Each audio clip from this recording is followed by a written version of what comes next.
Então vamos lá, pessoal. Então essa é a aula de PO da turma FNA e FNB do dia 26/10. Antes da gente começar, vamos olhar o roteirinho. E eu quero também olhar o plano, porque a gente tem 2 feriados, né, e tal, então é bom a gente já ficar esperto com as datas aí, ó. Então, na aula do dia de hoje, 26/10, será o tópico revisão de estatística, em que revisaremos diversos conceitos importantes para a compreensão do tópico de simulação e começaremos na mesma data o tópico de simulação, que é hoje. O plano de aula aqui, ó, pessoal, só para vocês já irem se habituando, se organizando, ó. Tivemos a semana passada na sala de designação e já foi, né? Cumprimos designação, inclusive toda a lista de designação já consegue ser feita, tá? Aí nós temos a segunda lista, que é de simulação. Hoje a gente vai ver essa revisão e o começo de simulação. Semana que vem é feriado. E quando a gente voltar do feriado, vai ser uma aula de simulação e acabou. A entrega já é no dia 16/11. Então, assim, com a aula de hoje, a gente já consegue responder várias da lista de simulação, então já é importante vocês irem se organizando para isso, para não falar, professor, ficou tudo para o final. Não ficou, não, estou avisando agora, em outubro ainda, né? E aí, nesse dia da data limite que a gente vai fazer uma revisão, aí a gente vai ter tempo de aprofundar um pouco mais de simulação para a prova, mas para a lista tem que já estar pronto. Então, vocês têm aí 2 semanas, para quem já fez designação já está tranquilo, né? Fica aí 2 semanas para fazer a lista de simulação. E aí, na semana que vem, fora o feriado, a gente vai ter mais uma explicação, mais um tira-dúvidas. Então, se vocês não começarem a fazer simulação agora e aparecerem dúvidas depois do dia 9, não teremos tempo de tirar dúvidas, porque aí a data limite já é a entrega, tá? Então, fiquem espertos com isso. E aí, 23/11, nossa prova. Então, vamos lá, gente. Então, agora a gente começa, né, e finaliza o 4º bimestre com um tópico novo chamado simulação, que introduz na nossa análise uma coisa que não tinha antes. Então, até agora, método simplex, problema do transporte, problema da designação, eram tudo problemas que nós estávamos falando de coisas certas, né? Eu tinha lá x1, x2, x3, x4, eu resolvia o problema matemático e encontrava um valor para x1, para x2, para x3, para x4. Exato, eu sabia exatamente quanto produzir. No problema do transporte, eu tinha lá 300 objetos na origem, tinha que entregar esses 300 objetos no destino. Designação, tinha 4 vendedores que iriam para 4 regiões. Exatamente valores exatos. A partir de agora, a gente começa a introduzir a incerteza. Da onde vem a incerteza, né? Pensa lá, eu quero descobrir quantos caixas de supermercado eu tenho que ter para que a fila fique sempre entre 8 e 10 minutos. Olha quantas coisas podem influenciar o tamanho da fila ou a duração de tempo que a pessoa espera na fila. O horário, a demanda, a quantidade de caixas que existe, a habilidade dos vendedores, são coisas que variam. Essas coisas que variam, a gente chama de variáveis aleatórias. Hoje eu vou falar um pouco mais, vou aprofundar essa ideia do que é aleatório, vou mostrar um videozinho curto para vocês sobre aleatoriedade. Mas, por enquanto, pensamos assim, né, que a aleatoriedade é uma questão para introduzir a incerteza. E vocês todos sabem, né, que o mundo agora, eu estava falando aqui com o Danilo sobre programação, né, ciência de dados, esse é o mundo para vocês, né, administradores, contadores, economistas, daqui para frente, não existe mais tomar decisão baseada em achismo, baseada na experiência, não, é dados, né, a gente precisa basear as nossas decisões, tanto que o nome disso, né, dessa corrente hoje em dia, chama data-driven, decisões data-driven, data-driven decision, que são decisões baseadas em dados, decisões dirigidas por dados. A gente leva em consideração os dados para tomar essas decisões. E no que se baseia a ideia de que a gente tem que olhar os dados? Na nossa percepção falha das coisas. O ser humano, ele é muito falho. Eu vou perguntar para vocês aqui, ó, nessa figurinha aqui, qual das duas setas é a maior? A seta A ou a seta B? Mandem para mim aqui no chat, por favor. O que vocês acham? Qual das setas é a mais comprida? A seta A ou a seta B? As duas são do mesmo tamanho. Gente, não conta se vocês já viram, pessoal. Você sabe que tem pegadinha. Eu não vi, prof. Não, então tudo bem, a Lina não viu. Todo mundo acha que é do mesmo tamanho? Na primeira impressão não parece, mas sim. Eu também acho, prof. Primeira impressão parece o quê? Do meu tamanho. Parece por causa do... Eu acho esse slide é meio falho, assim, porque está escrito em cima, ilusão de Miller, né? Você já vê que tem uma ilusão. Então, você já sabe que tem uma pegadinha, né? Mas vocês vão de concordar comigo que olhando para as duas figuras, a B parece mais longa do que a A, né? Quando eu traço uma reta do ladinho, olha só, as duas são do mesmo tamanho. Então, essa é uma ideia, né, de que a nossa mente ela é falha. A gente bate o olho numa coisa, a gente percebe as coisas de acordo com nossos sentidos. Eu trouxe aqui uma citação desse livro do Carl Jung, O Homem e Seus Símbolos. Olha só, vou ler para vocês. O homem, como podemos perceber ao refletirmos um instante, nunca percebe plenamente uma coisa ou a entende por completo. Ele pode ver, ouvir, tocar e provar, mas a que distância podia ver, quão acuradamente consegue ouvir, o quanto lhe significa aquilo em que toca e o que prova. Tudo isso depende do número e da capacidade dos seus sentidos. Os sentidos do homem limitam a percepção que este tem do mundo à sua volta. Utilizando instrumentos científicos, ele pode, em parte, compensar essa deficiência dos sentidos. Consegue, por exemplo, alongar o alcance da sua visão através do binóculo ou apurar a audição por meio de amplificadores elétricos. Mas a mais elaborada aparelhagem nada pode fazer além de trazer ao seu âmbito visual objetos ou muito distantes ou muito pequenos e tornar mais audíveis som fracos. Não importa que instrumentos ele empregue, em determinado momento há de se chegar a um limite de evidências e de convicções que o conhecimento consciente não consegue transpor. Então, assim, né, por muitos anos a gente achava que era o centro do universo, porque não tinha um telescópio para a gente olhar para o universo e entender que tem um sistema solar, que nós não estamos sozinhos no universo, no sentido de que somos o centro, né, de que talvez possa existir vida inteligente em outro lugar. A nossa percepção é muito falha o tempo inteiro, né, e a gente só consegue visualizar a realidade através da nossa percepção. Então, assim, até 100 anos atrás, a gente achava que a única física que existia era essa física mecânica, né? Que a gente chama de física tradicional. Até que a quantidade de objetos que a gente criou, de instrumentos que a gente criou, possibilitou que a gente pudesse pensar na física quântica, e entender que tem toda uma física diferente para os objetos que são muito pequenos. Então, tudo isso, assim, para dizer que não dá para confiar na nossa mente, nos nossos olhos, no nosso tato, na nossa percepção, porque é a verdade. E essa aula hoje, falando de simulação, falando por que a gente precisa simular as coisas, vai ser um pouco sobre isso.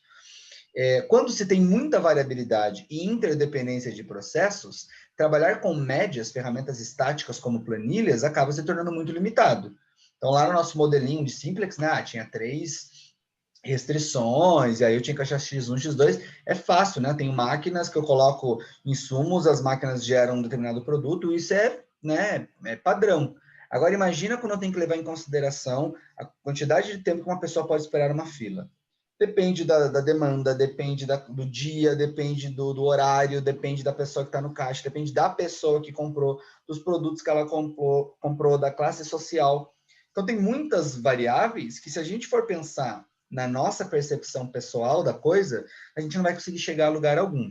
Então, a simulação vem com essa ideia de tentar simular como que aconteceria várias coisas, só que não uma vez. Então, quando a gente observa, a gente vê a coisa acontecendo uma vez. Imagina com a ajuda do computador a gente simular aquilo 2 vezes, 10 vezes, 20 vezes, 1000 vezes, 1 milhão de vezes. Quando eu consigo simular muitas vezes, eu consigo gerar uma distribuição de probabilidade. O que é uma distribuição? Uma coisa com essa cara aqui, ó, né? Eu tenho, por exemplo, aqui, ó, digamos que eu vou pegar a distribuição das notas de vocês. Então, digamos que seja isso aqui, ó. Tem uma média, ó, a média está aqui. Então, a média da sala foi 6,5, por exemplo. Eu tenho pessoas que tiraram menos do que a média, que estão aqui, ó, né? Aqui é a quantidade, tá, gente? Então, nesse meio aqui tem mais gente, aqui tem menos gente, aqui tem menos gente. Só o meu de academia que tá vendo. Pessoal, acho que tem um áudio vazando aí, gente. Anthony, tá vazando o seu áudio. Desculpa, professor. Tranquilo. Então, ó, eu consigo olhar por esse desenho aqui, né, que a quantidade de pessoas que tiraram 10 ó, é bem pequenininho. A quantidade de pessoas que tiraram 2 é bem pequenininho. Mas a própria média, né, tem mais gente acontecendo. Então, isso aqui é uma distribuição de probabilidade. A gente já vai abrir um pouco esse conceito aqui, tá? Tentando lembrar o que vocês aprenderem em estatística. Não se preocupe, professor, eu sou ruim em estatística, não lembro, faz tempo, foi ruim. Tudo que a gente for precisar de estatística, eu vou relembrar aqui na aula, tá? Então, a simulação é uma das técnicas mais gerais utilizadas em pesquisa operacional, que tem esse, né, imagina lá, eu quero simular as condições de demanda, eu consigo gerar uma distribuição dessa daqui, ó, com uma média, com uma variabilidade, né? Depois, se eu fizer isso uma vez, 2 vezes, 10 vezes, 1 milhão de vezes, com a ajuda do computador, obviamente, eu consigo gerar uma distribuição tão próxima da realidade que pode me ajudar a tomar decisões. Tem um filme chamado Histórias Além do Tempo, daquelas mulheres negras que trabalhavam na NASA, né, e tinha o maior problema da questão racial, o problema da questão da discriminação de gênero, e elas estavam por trás dessa matemática da NASA para fazer com que o homem chegasse à Lua. Justamente porque naquela época toda a simulação era feita à mão, né, quando a gente não tinha a capacidade dos computadores de hoje em dia. Então já tinha essa ideia de fazer simulações. Imagina, para cada vez que eu quero testar quanto que eu preciso de potência de um foguete para que ele suba, eu tenho que colocar um foguete lá super caro e fazer. Não, eu posso simular, criar um modelo, simular situações de temperatura, de pressão atmosférica. Imagina, eu quero saber qual que é a potência de uma bomba atômica jogada num lugar. Dá para testar? Joga ali em Fazenda Rio Grande só para ver o que acontece? Não, né? A gente precisa testar em um ambiente controlado, porque muda a quantidade que vai de destruição, por exemplo, dependendo da temperatura, dependendo da pressão atmosférica. Nem conheço de bomba, tá, gente? Estou dando um exemplo aqui, né? Então, se eu simular uma vez, deu uma pressão, a bomba teve uma potência de 12 megatons, sei lá como é que se mede uma bomba, 12. Aí fiz uma vez, deu 11. Fiz 10 vezes, 20 vezes, 1 milhão de vezes, 10 milhões de vezes. Eu consigo gerar uma distribuição de probabilidades que vai me dar uma ideia de qual é a maior probabilidade de chances de acontecer uma determinada coisa. Então, simular significa reproduzir o funcionamento de um sistema com auxílio de um modelo que nos permite testar algumas hipóteses sobre os valores de variáveis controladas. Mas antes da gente falar da simulação propriamente dita, a gente precisa olhar para esses conceitos estatísticos que estão por trás da simulação. Primeiro conceito, gente, probabilidade. Pergunta para vocês, ó. Linda tem 31 anos de idade, é solteira, franca e muito inteligente. É formada em filosofia. Quando era estudante, preocupava-se profundamente com questões de discriminação e justiça social e também participava de manifestações antinucleares. Qual a alternativa mais provável? Letra A, Linda é caixa de banco, ou letra B, Linda é caixa de banco e ativa no movimento feminista? Responda aí no chat, gente. Letra A ou letra B? Qual dessas duas possibilidades é mais provável?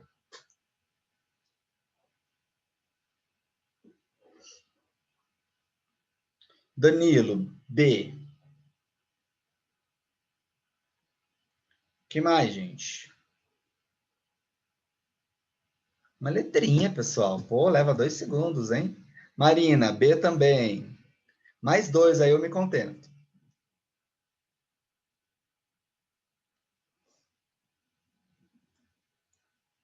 Marcos também acha que é B. E Joelma também acha que é B. E está errado, pessoal. Por quê? Olha só, gente. Para que B seja verdadeiro, o que é esse branco aqui? Deixa eu tirar isso aqui daqui. Para que B seja verdadeira, 2 eventos precisariam ocorrer ao mesmo tempo. Perceba, ó, Linda é caixa de banco e ativa no movimento feminista. A probabilidade dela ser caixa de banco e ativa no movimento feminista, as duas coisas ao mesmo tempo, é menor do que ela ser só caixa de banco. Então, na realidade, quando a gente pensa em probabilidade, a gente tem que pensar nas chances de uma determinada coisa acontecer baseado nas possibilidades, né? Ela poderia ser muitas coisas. E ela ser caixa de banco tem uma probabilidade X. Ela ser caixa de banco e ativa no movimento feminista está condicionando para 2 coisas. Então, a probabilidade é menor, né? E quando eu jogo um dado para cima, por exemplo, qual é a probabilidade de dar 3? É de 1 sexto, que é 1 sobre 6. Qual é a probabilidade de dar 5? A mesma coisa, 1 sexto, 1 sobre 6. Então, qual é a probabilidade? O que é mais provável? Eu jogar um dado para cima uma vez, ele dá 2, e depois eu jogar o dado, ele dá 3, ou eu jogar um dado para cima, ele dá 2, e depois ele dá 2 ao mesmo tempo?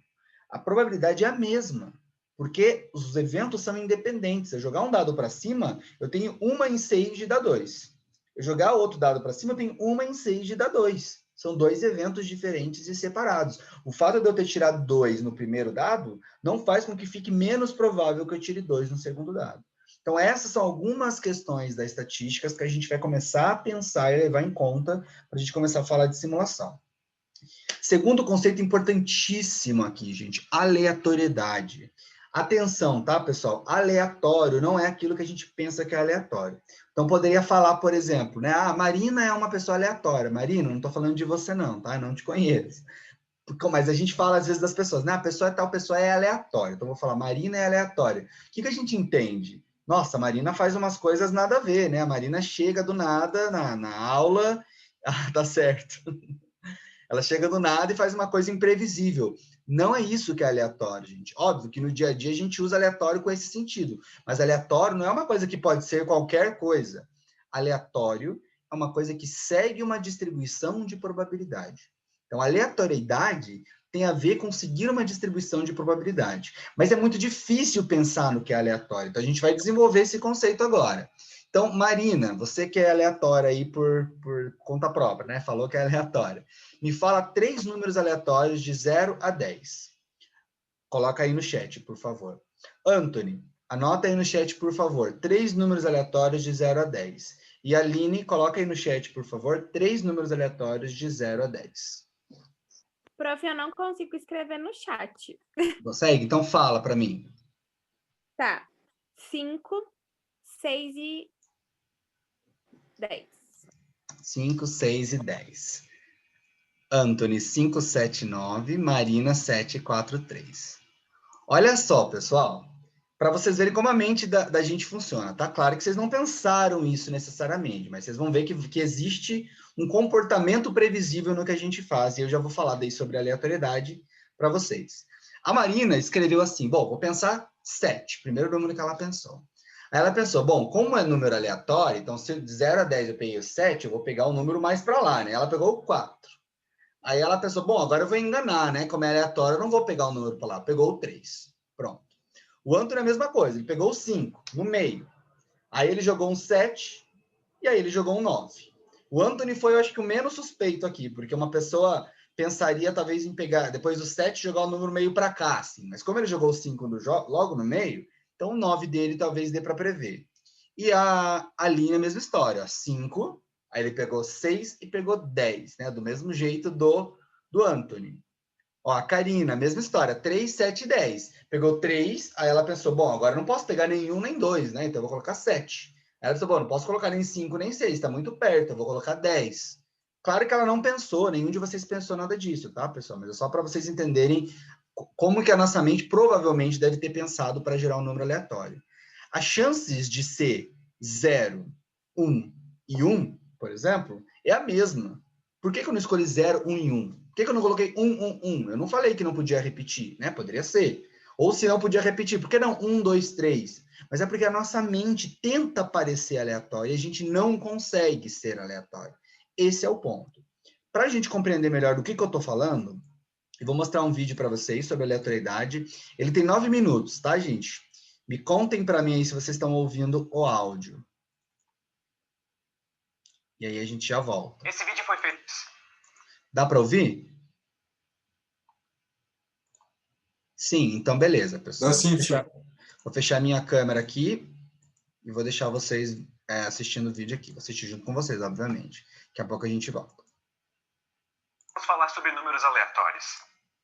Nós precisamos falar sobre números aleatórios. Muito da nossa vida atual depende deles, mesmo que você não saiba ou não se importe. Não faltam exemplos de coisas da vida real e do mundo que se comportem de maneiras imprevisíveis e aparentemente aleatórias. Peguem a mecânica quântica, o movimento de elétrons ou até mesmo a previsão do tempo. Esses fenômenos dependem de variáveis que nós não só não podemos controlar, como também nós não temos como saber previamente. E além de modelos matemáticos para prever o tempo ou como átomos vão se comportar em um nível macroscópico, nós também precisamos de números aleatórios para manter você seguro. Sim, as suas senhas, mensagens do WhatsApp e até aquelas fotos que você tirou ontem de noite estão protegidas por criptografia. Pense em criptografia como uma espécie de chaveiro. Sempre que você precisa proteger algo, o chaveiro faz uma nova chave para você a partir de algumas operações matemáticas. Se essas operações não utilizassem números aleatórios, pessoas mal intencionadas poderiam replicar sua chave e ter acesso às coisas que você gostaria de manter guardadas. Então, já que precisamos tanto deles, qual é a melhor maneira de gerar números aleatórios? Pense em um número de 1 a 10. Por mais que você imagine que a resposta que você deu agora foi aleatória, na verdade você tem bem mais chance de responder 7 do que qualquer outro número. A questão é que seres humanos são previsíveis, embora possa não parecer. Uma das provas disso é que em 2019 a senha mais utilizada no mundo era 123456. A segunda senha mais utilizada era 1234567889. Então vocês podem pausar esse vídeo e trocar a senha de vocês agora, caso ela seja essa. Então faz sentido que, pensando em segurança ou na necessidade de números verdadeiramente aleatórios, nós vamos utilizar máquinas ao invés de seres humanos. Só que tem um problema nisso tudo. Computadores não conseguem gerar números aleatórios. Primeiro, o que nós queremos dizer com números aleatórios? Vamos supor que você foi pela primeira vez na sua vida em um cassino. Você senta numa mesa para jogar roleta e pretende apostar somente em se o número vai ser par ou ímpar. Na primeira jogada você aposta par. A bolinha cai em número ímpar. Na segunda vez você aposta em par novamente. A bolinha cai em número ímpar. Na terceira vez, você se dá conta de que nas últimas 2 vezes a bolinha caiu em número ímpar, então agora, graças às leis da probabilidade, o próximo resultado será o par que você apostou. Você inclusive aumenta suas apostas para recuperar suas perdas das últimas 2 rodadas. O resultado, a bolinha cai no ímpar novamente. Esse é um exemplo perfeito de números aleatórios. Quando nós queremos dizer que um número é aleatório, nós estamos querendo dizer que ele não depende estatisticamente de nenhum outro número. A primeira bolinha caiu ímpar? Sim, ela tinha 50% de chances de fazer isso. A segunda bolinha caiu ímpar? Sim, ela também tinha 50% de chances de fazer isso. E a terceira bolinha caiu ímpar? Apenas aceite que cassinos sempre jogam em favor da casa. E é isso que significa ser aleatório. O resultado da bolinha na roleta não depende das bolinhas anteriores.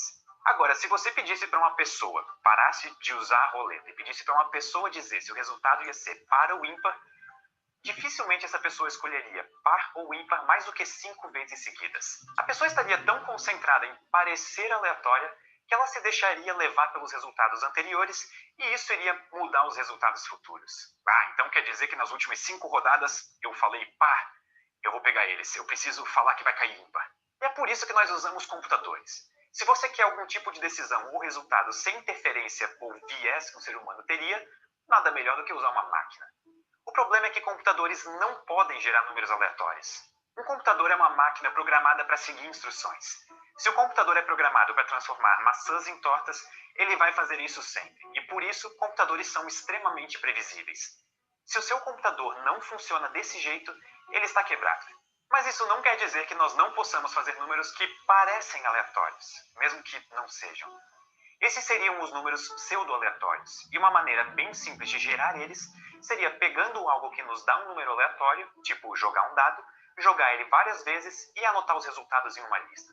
Então sempre que você pede um novo número aleatório, o computador te devolve algum número dessa lista. Antes de os computadores conseguirem gerar esses números, não era incomum pessoas comprarem livros com páginas e mais páginas de números aleatórios gerados de maneiras semelhantes. Só que mesmo tendo sido gerados por um processo aleatório como jogar dados, esses números pseudo-aleatórios possuem alguns problemas. Primeiro, como eles são pré-determinados em uma lista, eles são extremamente determinísticos. O que significa que você sempre pode voltar para a lista e obter os mesmos resultados de antes se quiser. E por isso, os números que computadores geram não são aleatórios. Se você pedir para um computador gerar 2 números entre 1 e 10, existe uma relação matemática entre eles. Existe uma série de computações precisas que geram esses 2 números e elas estão relacionadas. Essa relação, em geral, é uma função matemática bastante complicada. E quanto mais complicada, mais aleatórios os números parecem. Mas parecer não é ser. No fundo, eles não são verdadeiramente aleatórios. Existe uma relação bem definida por trás de tudo. Além disso, eles são pré-determinados em uma lista. Eles são periódicos. A lista eventualmente vai se repetir e você vai ter os mesmos resultados de novo. Isso não é nada bom se você usar um gerador de números pseudo-aleatórios em um cassino, por exemplo. Depois de um tempo suficientemente grande, os resultados das máquinas se repetiriam e alguém muito dedicado poderia fazer dinheiro com isso. É verdade que você pode fazer a lista de números ser tão grande quanto o seu computador aguentar, o que faria essa periodicidade ser extremamente grande, quem sabe quase infinita. Mas também é verdade que toda a praticidade e eficiência de se usar números pseudo-aleatórios tem um custo grande se você for usar eles em aplicações que precisam de números verdadeiramente aleatórios. A questão então é, como nós fazemos um computador, que é uma máquina programada para seguir instruções cegamente, ou seja, altamente determinística, gerar números que sejam verdadeiramente aleatórios? Computadores, por definição, não podem gerar números verdadeiramente aleatórios. Mas isso não significa que não existam geradores de números aleatórios na nossa própria natureza. Vamos supor que ao invés de jogar dados e montar uma lista com os resultados e dar isso para o computador, você conseguisse ligar os dados por USB com o seu computador, fazendo com que toda vez que você precisasse de um número aleatório, você jogasse um dado. É possível fazer computadores, que são máquinas determinísticas, gerarem números verdadeiramente aleatórios desde que eles venham da natureza, de algum fenômeno externo que seja aleatório. Na vida real não é fácil conectar dados com o computador, mas isso não é um problema. Você pode usar decaimento radioativo como base, e só precisa dar um jeito de fazer o seu computador interpretar esse dado, o que não é tão difícil. Ou você pode ler ruídos na atmosfera causados por raios caindo a milhares de quilômetros de distância e transformar isso em aleatoriedade. É isso que o site random.org usa para gerar os seus números, que são verdadeiramente aleatórios. Você não tem como prever quando um raio irá cair ou qual será a intensidade do raio. Isso faz desse fenômeno um bom ponto de partida para gerar números aleatórios. Mas eu acho que a discussão maior que eu queria fazer com esse vídeo, além da óbvia discussão que eu passei o vídeo inteiro falando sobre como números verdadeiramente aleatórios são extremamente difíceis de serem feitos por computadores, existe algo verdadeiramente aleatório na natureza? Nós adoramos usar a previsão do tempo como um exemplo de algo verdadeiramente aleatório. Nós sempre podemos ter estimativas, mas nunca conseguimos dizer com certeza se amanhã vai chover ou dar sol. Será que isso acontece porque a atmosfera se comporta de maneira verdadeiramente aleatória? Ou essa aleatoriedade só aparece porque nós ainda não conseguimos encontrar uma equação ou modelo que provavelmente é bastante difícil e complexo? Quando olhamos para a mecânica quântica, será que nós realmente estamos vendo fenômenos movidos pelo acaso e chance, ou nós apenas ainda não entendemos ela direito? Até indo mais a fundo, as próprias probabilidades envolvidas na mecânica quântica são descritas com perfeição pela matemática. Isso faz delas realmente aleatórias? Quando você decidiu assistir esse vídeo, você fez isso por causa do seu livre-arbítrio ou apenas porque todas as decisões que você tomou na sua vida foram se acumulando e trouxeram você até aqui? Eu preciso admitir que foi bastante divertido discutir números aleatórios com vocês. Muito obrigado e até a próxima. Se você tem interesse em programação... Fiquem com essa aí, pessoal. Medo. E olha só, Prof, gente, todo mundo escolheu o 7? só você que não, Aline, né, que tá falando. Só você que eu não, não ó. escolhi. O Anthony falou 7, a Marina falou 7, a Karina falou 7, ó. E aí, pessoal? E agora, hein? Será que Ô, professor, será que existe livre-arbítrio? Diga. essa questão do 7 pode ser relacionada a algo religioso, né? Porque desde criança a gente é, tipo, é ensinado que o 7 é um número, enfim, sagrado. Será que pode ser por conta disso? Não, pode ser, assim, mas eu acho que o 7 vem da ideia de parecer aleatório, você sabe? Tipo, 5 é muito no meio, então a gente chuta o 7, Entendi. entendeu? Uhum. Só que já não é aleatório, só porque a gente pensou assim, né? Então, essa é a doideira do negócio, né? O que é aleatório? Então, pessoal, toda simulação, ela é construída em cima de números aleatórios, mas agora, como vocês aprenderam, na realidade, pseudo-aleatórios, né? Porque a gente não consegue gerar números aleatórios, verdadeiramente aleatórios, a não ser usando aquele site lá, né? Então, a gente tem, por exemplo, tabelas de números aleatórios, o Excel tem um comando que faz isso, que eu vou mostrar agora para vocês. E aí, quando a gente quer fazer uma simulação muito, muito grande, a gente usa esse tipo de número. Mas olha só, vou colocar aqui a forma aleatório entre, é a fórmula do Excel, né? E você diz entre 0 e 10. Ó, eu vou pedir 1, 2, 3 números para ele, ó. 10, 6 e 2. Então, o de primeiro, ele pensou do jeito que a gente pensou, né? Pegou um número lá em cima, um no meio. Agora, ó, de novo. 6, 4 e 6. Qual que era a possibilidade da gente pensar que poderia repetir o 6, né? Como é aleatório e a chance é a mesma de probabilidade de sair qualquer número entre 0 e 10, ele escolheu o 6 duas vezes, porque não tem por que não ter escolhido o 6 duas vezes. Então, se pegar aqui uma lista maior, ó, 1, 9, 5, 4, 3, 6, ó, 4, 4, 6 de novo, 7, 8, 6 de novo, 7, 4, 5, 7. Então, isso é aleatório, né? A gente não consegue montar um modelo que explique essa escolha de números aqui, essa sequência de números especificamente. Claro que, como o menino explicou, O computador tem um modelo que prevê o número aleatório, porque tudo que está no computador é pseudo-aleatório. Mas é tão complexo o modelo que parece aleatório, e a gente até pode tratar como número aleatório.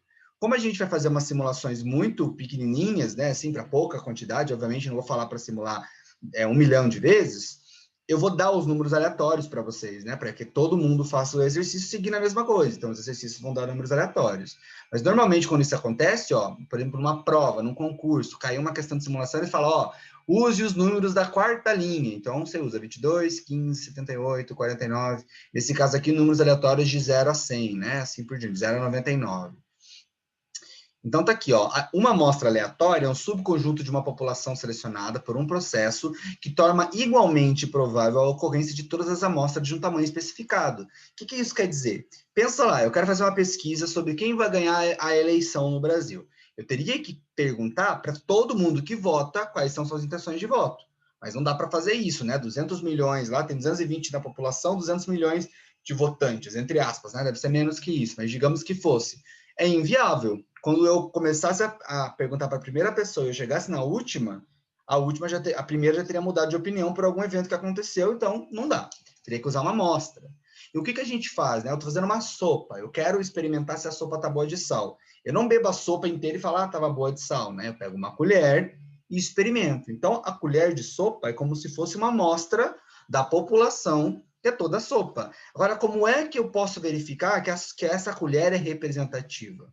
A sopa tem que estar homogênea, né? Eu tenho que mexer ela muito bem para que cada partezinha seja uma representação do todo. A mesma coisa vale para essa pesquisa. Para eu poder fazer uma pesquisa da população como um todo numa amostra, essa amostra tem que ser representativa. Eu não posso fazer uma pesquisa política num terminal de ônibus, por exemplo. Lá eu tenho muito mais chance de ter mais trabalhadores do que empresários. Então, não está representando o Brasil.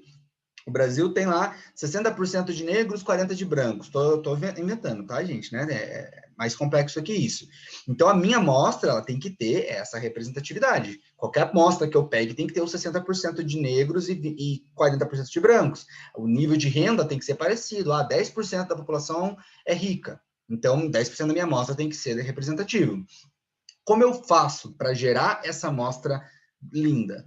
É aleatoriedade. Se eu pegar uma lista do censo, por exemplo, e sortear 1000 pessoas dali, eu vou ter uma amostra representativa, porque a probabilidade de selecionar qualquer pessoa é a mesma para todas. Então, essa é a graça e o poder da aleatoriedade, que é uma coisa tão simples. Se eu jogar uma moeda para cima, por exemplo, cara ou coroa, a chance de dar cara e a chance de dar coroa é 50%.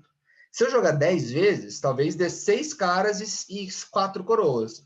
Se eu jogar 20 vezes, talvez dê 12 caras e 8 coroas. Mas se eu jogar 1 milhão de vezes, vai dar com certeza 50% cara e 50% coroa. Funciona, gente. Na semana que vem, na próxima aula, né, eu vou trazer para vocês uma simulação dessa de amostra de 1 milhão feita no computador, tá? Eu não preparei para hoje, mas eu vou trazer, fazendo no computador, uma amostra de 1 milhão de observações para a gente olhar que 50% deu abaixo de 5 e 50% deu acima de 5. Se eu pedir uma amostra de 1 milhão de números entre 1 a 10. Se eu pedir 10 números de 1 a 10, não vai bater, né? Como a gente viu, porque a amostra é muito pequena. Então, o poder da simulação está nisso, de simular no computador uma quantidade absurdamente grande que nos dê uma certeza probabilística de determinadas coisas.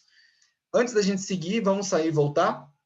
Temos 9 pessoas aí na sala, então vou abrir e espero vocês voltarem, tá, pessoal? Vamos lá.